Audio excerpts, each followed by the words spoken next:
boko ne shi sosai kuma dan gayi. Yanzu kaga shi babanka da ya ga bokon zai wahalar da shi sai ya kama kasuwa. Inna lillahi, haba Alhaji, dan Allah ka yi haƙuri, karfa abin ne ya zo ya jagule gaba ɗaya. Da ce na bin maganganun ki umma da kike faɗa mu, kowa ya kawo kuɗi na amsa. Da ƙarshe na san sai dai in wulaƙanta. Ina da wayewa sosai da sanin ya kamata.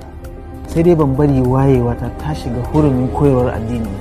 Ashe bin umarnin mahaifina zai iya zama laifi a gare ki? Wallahi duk abin da zaki min kyale ki zan iya kyale ki,